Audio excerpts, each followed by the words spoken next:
Embeera y'ebijambiya yo eyongedde okulabika nga ekwata wansi ne waggulu. Kaakati nno kivudde Masaka kirabisenga kyetandulula n'okulabika nga kituuka mu bitundu eby'e Matuuga. Nkubuuzaako yonna gy'osinzidde mukwano gwange, weebale nnyo ogoberera Kampala Media TV. Nkugamba kola ekintu kimu kyokka, labika ng'osubscribinga, osharinga, commentinga, olikinga, twongere olabika nga tukutuusaako ensonga weewaawo ze weetaaga okumanya era ez'omuzinzi. Kaakati nno ebintu bwe biti we biri nga w'okiwulidde.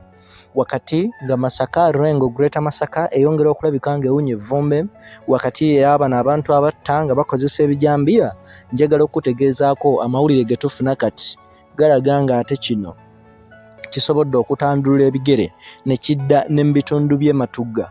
Gwe yonna gy'oli gy'osinzidde okulabika nga otugoberera.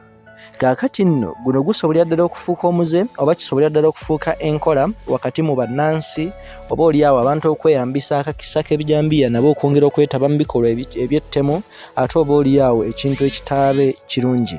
Omukulu Seruma Rwanyaga ono enkeera ya leero yawunya okuttibwa abatuuze wakati we babadde bagezaako okumukazakaza ku by'okutematema abafumbo nga nno bano poliisi y'e Matuuga ye mutaasiza okulabika nga atemebwa. Yonna gy'osinzidde okulabika nga otuwonya abafumbo nno abawonye okufa ne bagenda n'ebisago kwe kuli omukulu omwami Muwanguzi Simon Kosane Asenansi Namaganda nga bano bombi ba mu disitulikiti ey'e Wakiso. Kaakati nno embeera bw'eti bw'eri, ono mu kaseera kano amaze okulabika nga agombebwamu obwala okunoonyereza ku kiki ekyaviiriddeko emberebeze eno okulabika nga ebeerawo. Ko okutya kukyeyongerera ddala mu bitundu eby'enjawulo eby'omunda mu ggwanga erya Uganda, kubanga kaakati n'abantu abalina empalana ku bantu, abalina obuzibu ku bantu, oba oliawo abalina obutakkaanya ku bantu, ate bongedde okulabika nga beeyambisa akakisa kano okulabika nga batulugunya bannaabwe. N'olwekyo kati buli muntu alaba munne agezaako okulabika nga agenda mu maaso n'okumweraliikirira, ate n'oyo alina gw'atunuulira agendera ddala mu maaso okulabika nga oba oliawo amubuusabuusa kiki kyalowooza.